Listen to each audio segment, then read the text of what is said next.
Okay, and we're live. I'm going to give everyone just a minute or two to hop on. I wanted to do this live stream, frankly, because I'm not going to have another chance to do it. This home has been getting a ton of apps, and so now we're going through the background and the credit checks.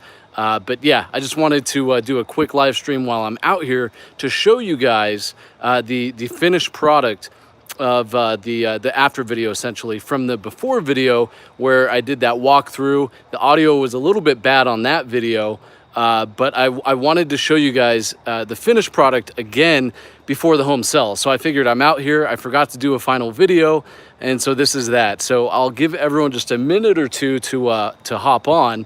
And if you're watching this live, what I just said previously is this is the home that I bought. I think it was late May, early June or something like that. And it was in really, really, really bad shape. And we completely remodeled it over June and July. And here we are in the last week of July, and it's listed. I've been getting apps. So I figured, why not do a video while I still have the chance before it sells? So are mobile homes better than a regular home? Depends on your needs. If you're talking about living, it's typically lower cost of living. If you're talking about investing, it can be depending on your area. But yeah, so it is a nice sized trailer. So let's go ahead and get started.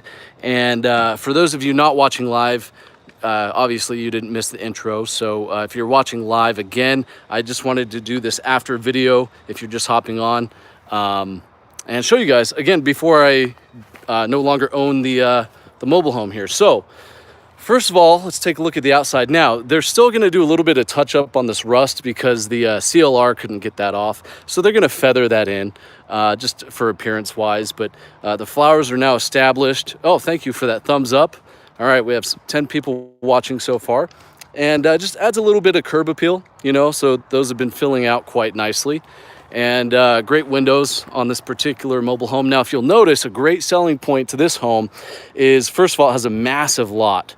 So it's not like you have neighbors, butted up right against you. And then look at this beautiful park right there for children, for the dog, for picnics, whatever you want to do. So really, really nice selling point of the home. A lot of different parking. This deck was in terrible shape. The floor was rotting through. We put down all new subfloor, OSB board. We painted it in a really nice outdoor called Napa wine color. It's like a dark burnt red brown. Just really nice overall. There's a barbecue that's going to go ahead and go with the property. I'm throwing it in there. I found it in the shed. So why not, just leave it with the home and throw it in as an extra selling point. But I'll tell you what, not even at my house do I have this much covered patio space. It's great. Like I said, you could throw some chairs out here, do a little bit of entertaining, maybe a little barbecue, whatever you want to do out here. So this is I'm actually a little bit jealous of this deck. It's great. Really nice, solid. The home is staged. Like you'll notice, I have the welcome mat. So the welcome mat and some things inside, some towels and stuff, I always take that with me when I sell, and I just put it at the next one and I stage it. Staging is a critical component to selling a home quickly, because even though a home can be nice and clean, if it's bare bones, it's almost a little bit sterile, so to speak. You really want to make it, you want to help people visualize this being, a warm, cozy home. So things like welcome, it's a little psychological thing that we like to do here. You'll notice these signs, I put these up. You just want to make sure that when you show the home, when you view it, you don't tromp mud and dirt through it. So as you can see upon entry, and again, I encourage you guys to watch the before video that I uploaded probably about 6 weeks ago, and you'll be shocked just at this point. But brand new door, nice, what's it called? Deadbolt, all new door frame, really nice threshold. Okay, now we're stepping into vinyl. We're not stepping in directly to carpet because you want to keep the carpet and entryway nice. So you step into vinyl, which has been nicely laid down, nice tile pattern, beautiful, beautiful carpet. We did the contrast white. And for the registers or the vent covers, whatever you want to call them, we didn't do all white. Again, that's kind of a basic. When you do all white and on all the different walls, that screams rental. It screams, just basic shelter. And so you really want to make it, again, have a little bit of a warm. And so you do a nice warm gray or a nice warm beige. We did all new ductwork, as you can tell here. All new ductwork down in there. You see some carpet scraps. The cleaners are going to come in and vacuum. Let's see. Let's go over here again. All new nice vinyl windows. We didn't put those in. They're newer, I should say. Energy efficient. We put some nice LED bulbs in here. Nice warm interior lights. Here is the forward bedroom. Now, the home isn't perfect. Of course, it's missing the closet doors, things like that. But you want to leave a little bit undone. And that way you can kind of point those out so it doesn't seem like you're just trying to put lipstick on everything and, say it's a perfect home. You can say, hey, look, it's missing some closet doors. It's missing a piece of trim here and there. But that's okay. Those are little things, and the home is still livable. And again, it's half the price of a new home of this size, and then you move on to something else. So again, brand new carpet. Now, another thing to an emotional purchase, like you notice the welcome mat, and I'll show you some other things. Another really important thing is, and again, you want to watch cost when you do these as investments, but another really cool thing these days is putting the USB outlet in there. And so people can plug their iPhone or whatever they want directly into the wall. Now, this is really cool. It's a utility item, it's really handy, but more so it's very emotional. When people see that on the pictures on the listing, they may not remember the year of the home. They may not remember the address, but, oh, honey, I want to go see that home that has those USB, those direct charging ports. I want to go see that home. Even though that was only about $12, the value that brings, because it's an emotional thing, it's a differentiator. How many mobile homes do you know where you can plug your iPhone or whatever you have directly into it? So that's something that you want to maybe consider doing. What else? Here's the bathroom. Now, we didn't redo any of this. This is still old, and some people may go, oh, that looks blah, but really, it's really nice. It's clean, it's functional. Does it look a little bit old? Sure, but again, you really want to watch cost, and people appreciate when they buy these types of homes that you're not putting in all brand new everything, because then they wouldn't be able to afford the monthly payment. Now, here's the nice brand new shower, and just got to paint it. Time and money. Got to watch that bottom line. Shower, everything like that, really nice. Brand new toilet. Again, little piece of trim here. This is broken, things like that. Not a huge deal. It's not going to turn a buyer away. And again, if I always point these out because they appreciate that, and I say, you know what, we could go through, we could put some new trim in, we could put some new closet doors on, give us an extra 3 weeks and another $1,000. And they say, oh, no, we like it, we'll take it how it is, right? Because, all those little things do add up, like, oh, just paint this, just put this trim on, just cut this trim piece. Not only cost materials, but time, labor. So, yeah, it's missing a piece of trim right there, missing a piece of trim right there. Does it look a little bit less because of that? Sure. Is it going to turn someone away? Definitely not. So here's the first bathroom. And again, I wanted to do this video before this freaking thing sells because I forgot to do an after video. So here's the kitchen. They still have some cleaning supplies. The cleaners are going to do one final Passover or whatever you want to call it. And the kitchen is large. It's actually only a little bit smaller than my kitchen at my house, but looks good overall. Again, all new tile pattern sheet vinyl. And what's really interesting is we put in all new ductwork, and in the kitchen, the outlet or the register is actually coming in from underneath the cabinet there. So obviously that's not appropriate. So we just rerouted that right there. Really nice is you have that flat top, very modern looking Whirlpool flat top electric range. No more foil, no more coils on the top, which is really nice. You have the Lazy Susan, and again, we haven't even put the hardware on these, and it's already almost sold. Lazy Susan, really nice storage in there. What else? Oh, you'll notice the plates. That's part of the staging. They still have some paint they're gonna do. All new LED lights everywhere. Talk about energy efficiency, talk about lasting, long life, everything like that. Really low heat, really nice paper towel holder right there. Pretty new, what's it called? Gas furnace. Here's a smaller child's room. Does not have any USB connectivity, but still nice.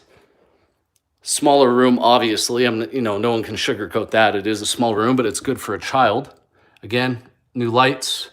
New carpet, contrasting register. I think that really makes the room pop. As we go down the hallway here, you'll notice all sheet vinyl, But then we had some extra carpet, so I just threw a carpet runner down. That's going to help with keeping the floor nice while people come and view it. But, it's not stuck down or anything. They can toss it, or, I'll even probably roll it up when I sell it. But yeah, so washer and dryer come with the unit. This could be painted.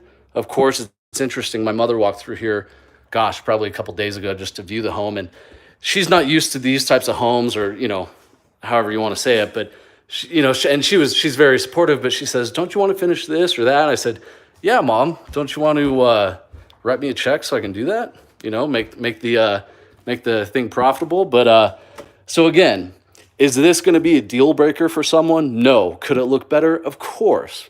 But it's functional. Washer, dryer, nice cupboard space, everything like that. It's not dirty. It's just worn out. I could put some cabinet liner in, things like that. Of course, time and money. You can nickel and dime yourself on these pretty easily. Let's see. Bathroom, again, all white registers, all new ductwork underneath. This is a staging component right here.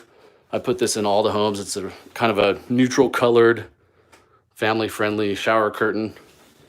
New hardware here. Not a brand new tub, but decent, It's not like the Taj Mahal. Toilet, remounted that, everything like that. Could you put a piece of trim here? Again, sure. You could do a lot of different things. Could you put a door on that? You could probably put a little curtain. But again, okay, that's another $40 right there. Let's see. Brand new. This is obviously faux granite. It's not real granite. I wouldn't be in business if I put granite in these homes. Staging item, things like that. Again, these are important. It kind of makes the home feel like a home. Could I put another coat of paint on the walls? Of course. Okay, so here's the other room. This is a big room. If I was buying this home and I wanted I think technically the room in the front is the master because it has the bathroom in the room, whereas this is the bathroom technically for the child's bedroom and this room. But if I was moving in, I'd probably make this the master. It's away from the traffic of the front part of the road and the front part of the property. It's away from all the kitchen and the living room and the TV noise potentially. I think it's a little bit bigger than the official master, so I'd probably take this room. Beautiful view. You look out to the park. Now, this is an empty lot for an RV. Very rarely does it get used. But yeah, beautiful park back there for picnics, run your dog, whatever you want to do. You got your fuse box. Again, really efficient LED lighting, really nice there. All brand new carpet. And of course, we want to make it nice and modern and convenient for you. We gave you those USB direct charging ports. Now, you do have an additional exit here. If you wish, that is padlocked. Typically, people leave those padlocked. Now, if we go up to the front, or I should say the middle where the kitchen is, you'll notice you have another exit right there. So, gosh, I've been talking a lot. I'm out of breath. So with that being said, gosh, that's about it, guys. Any questions before I cut this off? I wanted to make this video again before this thing sold because it's been showing it. There's applications in right now, and so they're just pending. So I guess we'll see. Okay, more than likely he pays lot fees. So traditionally, whoever owns the home, even if they're remodeling it to sell, the park needs to collect lot rent or lot fees or pad rent, whatever you want to call it. Now, with that being said, though, it's very dependent on which park. So this particular park, the park owner knows the type of work that I do. I don't mess around. Obviously, we make home. So this home, for those of you that maybe don't know my channel, you haven't seen the before video of this home was ready to be torn down and taken to the landfill. I mean, it was that bad. And so, I've spent my time, money, and some partners came in on it, and we made it, absolutely beautiful. I'm in here in my bare feet right now. Nothing's gross, nothing's unsanitary. It's very, very nice. It's a nice entry-level home. So with that being said, the type of quality of work we do, the park owner usually for this park and all his others, he gives me 3 free months of lot rent. So I buy the home, say July. So I have July, August, September, all free. So that saves me almost $1,000 right there. Now, if the home doesn't sell within those 90 days, well, tough luck, I have to start paying. So that's the deal with this. So I really haven't paid any holding costs. Now, obviously, I've paid water and electric and everything, but no one's showering here every day. We're not doing laundry. We're not washing dishes. We're obviously not watering the grass. We are watering the flowers though, but yeah. So hopefully that answers that question. 11 thumbs up. All right. Thank you. Oh, little things like this, staging. And again, they still have some stuff to clean, but can't write off your own time. Makes more sense to contract it out. Okay, so I think someone asked about, do I do my own work? So I'll do some painting. I'll do tiny little things here and there. I did vacuum. So obviously I'm not like a licensed contractor. I'm not really skilled. I can make cabinets pretty well, but other than that, I don't know electrical. I really don't know plumbing. Hey, thanks, IJ. But yeah, so with that being said, when you're running a business, you really want to make sure, yeah, do you do the work or do you pay someone? That's kind of what I'm on right now. So you really want to make sure you ask yourself, whatever you're doing in life, is this the best use of my time? Could I be using my time to make more money elsewhere? So with that being said, I just vacuumed this. I'm here, I vacuumed it, it's whatever. But if I was vacuuming and wiping down the windows and doing the cleaning on all my own mobile homes, I would be losing money. I can hire that labor out and go marketing homes, buying new homes, investing in other things. So you have to ask yourself, yeah, I know how to install a toilet, or yeah, I know how to put up some cabinets, but is that the best use of my time? Will I lose money doing that myself? So for me, and it's different for everybody. So for me personally, I have other skill sets where if I use my time for those other skill sets, I make more money. So it makes sense for me to contract essentially all of this out. I do very little of it. I'll do some painting and things like that. But for the most part, all of this was done not by me. So if that makes sense. Now, a lot of people say, oh, I like to do it, pride of work, and that's fun and that's cool. But when you run a business, you have to make sure, again, you're making sure that you use your time wisely, so to speak. So some people, the best use of their time might be doing that. For me, it's not. So hopefully that makes sense. It is helpful to be handy if you're in a pinch and maybe your contractor is working on another home. Like right now, been going crazy. We have several homes. I'm looking at several homes tomorrow, potentially to buy. So we're going to be getting very, very busy. So will I pick up a hammer or a saw here and there? Sure, just to keep the ball rolling. But other than that, I don't do a lot of my own stuff. Got to be smart. I understand that. Yeah. And I mean, like I said, guys, there's little things all over. Like, okay, so that has a black outlet face. And for those of you that maybe just joined, I'll show you like a trim piece missing. So there's like some trim piece in there. You got to understand that all those little things add up. $5 here, $2 here, 20 minutes here, 15 minutes there. All that adds up. So unless it's going to make or break the sale, in my opinion, it's smart to like little outlet cover there, $1, little things like that.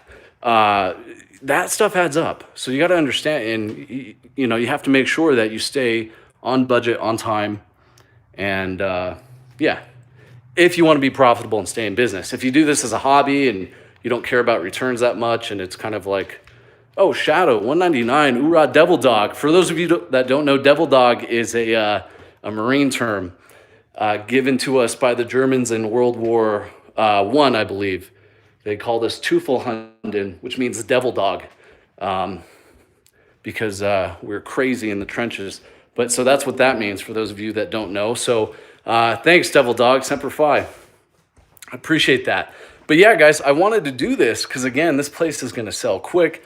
All new paint on the walls, everything like that. Hopefully I'm not making people motion sick by swinging around the camera too much. But with that being said, I think I'm going to cut it here. And yeah, maybe I'll show you guys the next one that we're working on.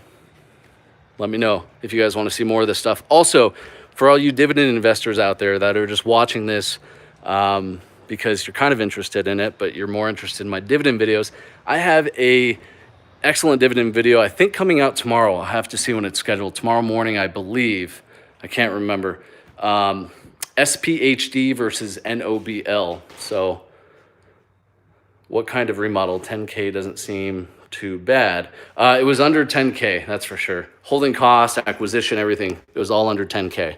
So for this particular home, getting started with 20K. I missed the first part of your question, Jose. I'm sorry. Getting started with 20. If you're talking about mobile home investing, depending on your area, that's more than plenty. But if you live in a major metropolitan area like LA, New York, that's unfortunately not enough money. Story of the people's lives that live in those types of cities. But yeah.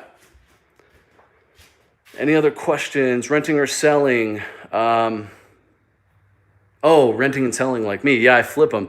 If you don't live in a major, like in one of the like 5 or 6 major cities where, it costs you $200 a month just to park your car, you can invest in mobile homes. And I know I say that, and I don't mean to dog on people that live in like LA or New York or Chicago, but that's just the reality of living in those cities. You have to understand that, people that, if that's you living there, you essentially live in a bubble, and everything is way higher priced than it is nationally. So you just have to understand that.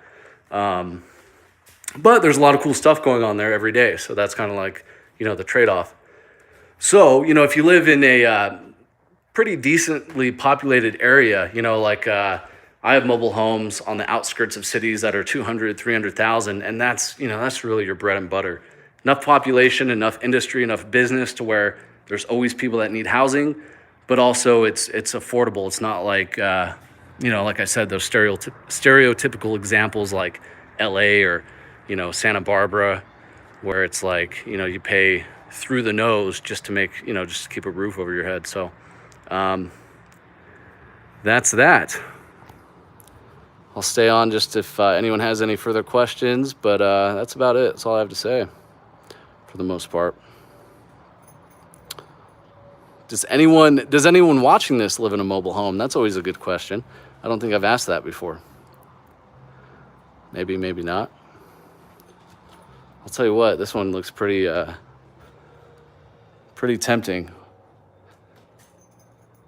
Did the work myself except kitchen cabinets. See, that's the opposite. Sometimes I'll do cabinets, but nothing else. So that's cool.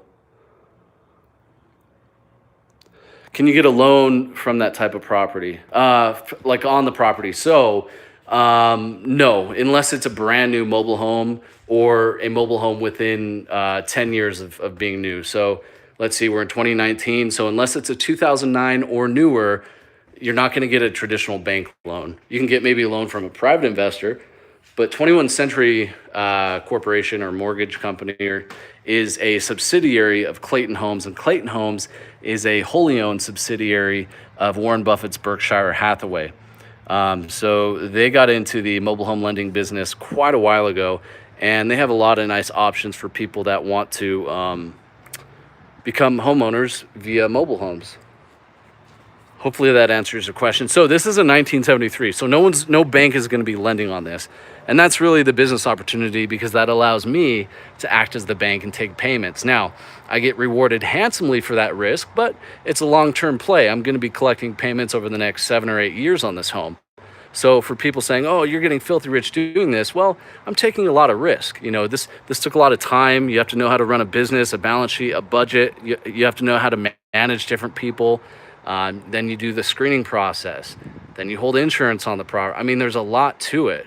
So I don't want to sugarcoat it. Yeah, do I make a very fair return for myself doing this? Sure.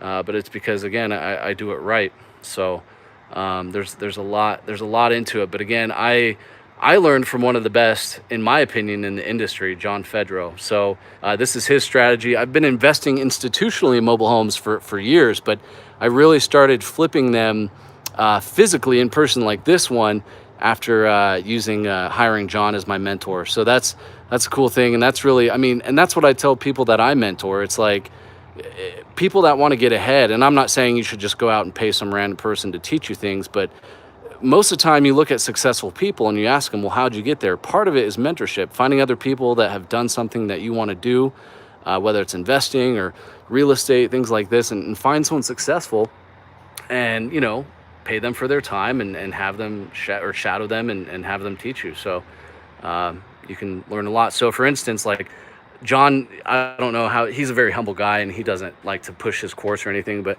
I paid John $3,000 And a lot of people, when they hear that, they say, oh my gosh, that's crazy. I could buy a car for that. Well, my very first deal using John's method, I made, what was it, like $13,000 or $14,000. Very first deal within 2 months.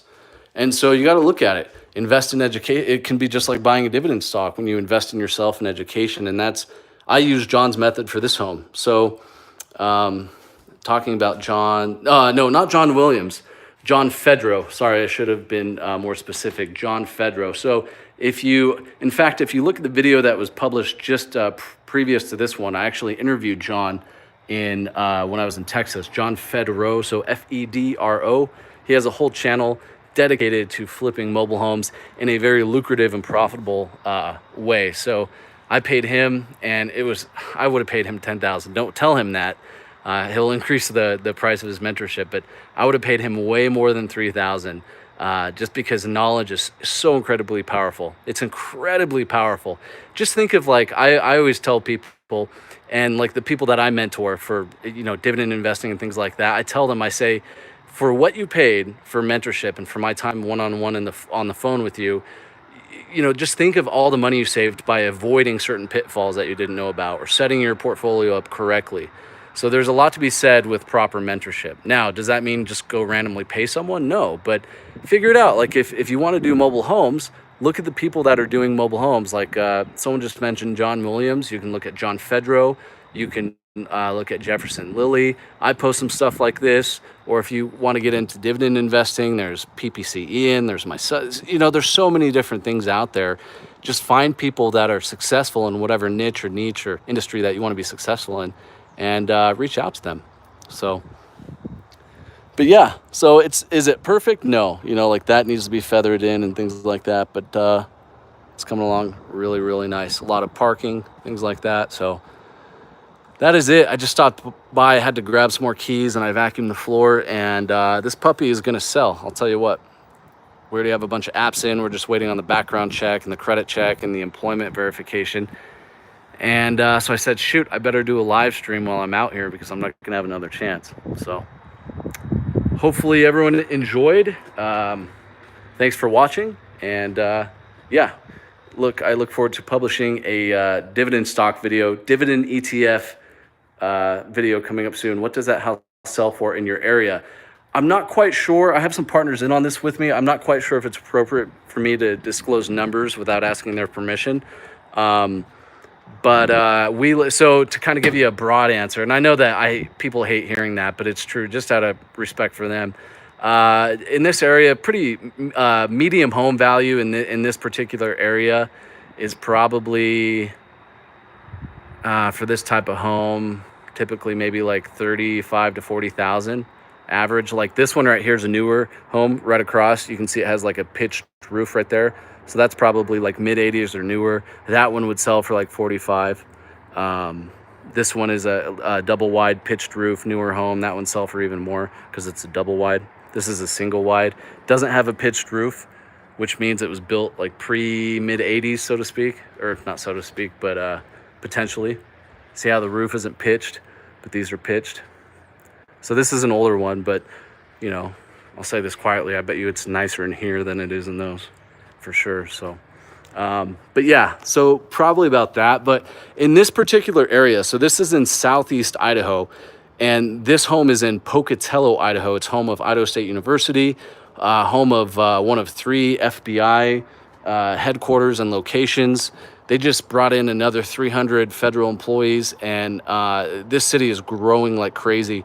You list a home on the market, like a site-built single-family home in this market right now in this city, it sells either within the same day or within, the very next day or two. So the home values around here are crazy. They're just blowing up because all the, the infrastructure that's coming in.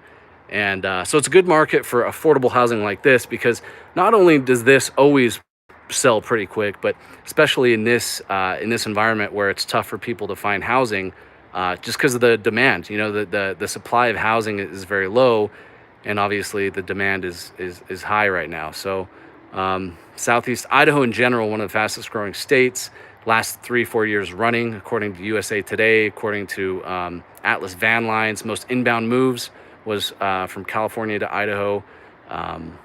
Zillow, they track web IP addresses, and they say the most people searching in California and surrounding high tax states are looking to move to Idaho, and that's why Boise, Idaho, our capital, has just been blowing up. So long story short, Idaho is growing and growing and growing, and these types of investments are very interesting and fun for me to do because I typically always have Middle Georgia average. We have Air Force Base, House Self Fast 2. Yeah. So anywhere where there's, some major industry, you're going to see a good economy. But you have to watch because, particularly in Boise, our capital, Boise, Idaho, that place has been growing like crazy. Every time I go there, every month, it's more and more and more and more people. A lot of Californians moving, and it's funny. People say, "Oh, I wonder why." Well, why do you think? But someone just asked, "Is this on the market?" Yeah, so it's for sale, and I think it's almost sold. We have a bunch of apps in. We're just pending on some background checks, so it's going to sell for sure. And yeah, my email's been getting blown up, and so that's why I'm doing this video now, because I'm probably not going to have another chance, because I'm not going to own this home for much longer.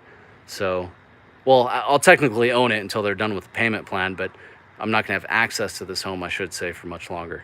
Fenced yard, everything like that. It's a nice home. They probably need to throw some water on the grass as soon as they buy it, but I'm not going to pay for the water bill, so that's why I didn't do it. But yeah, so hopefully everyone got some value out of this video and maybe learned something, or if you're looking at getting into mobile home investing. And yeah, sorry, I tend to drag these on, but that'll do it. That's it. And then for those of you, maybe you didn't see these signs, I always put one of these just to keep it nice for people. Because I hate to talk bad about anyone, but you'd be surprised some people that come through and want to view a home, and they don't have either the common sense or the courtesy to check the bottom of their shoes, or they have work boots on and they just, I guess, don't have the sensibility to take them off before they walk on new surfaces. So I learned my lesson over time, and I put these signs up. And then just when the home is vacant, people know it's for sale. They don't see cars, they don't see activity, daily activity. So it's not that the neighborhood is dangerous, but I like to put these up just to make sure people know that the home is being monitored. So that is that. I'm jealous. To be honest, this is nicer carpet than I have in my house, but that's because it's brand new. So I'm a little bit jealous. Feels good. Feels good on the feet. All right, guys. Thank you so much for watching. Good job. Thanks for your videos. Thank you. Thank you for watching. I've been crazy busy. Typically, I upload about 2 videos per week. I just went on a big fishing trip, and I have so many mobile homes and so many different things that I'm doing for my active income. YouTube is kind of, on the back burner, or been put on the back burner, just because it's one of my lowest income generating activities. So it's still fun. I still like it. I still make money from it, but it's not a priority as much as obviously my active investments such as this. So with that being said, though, I have a new video coming up, I think tomorrow, if not the next day, all about SPHD versus NOBL, dividend ETF throwdown. It'll be I think a really good video for most people that are interested in dividend investing. So thank you so much for watching, and we'll see you guys next video.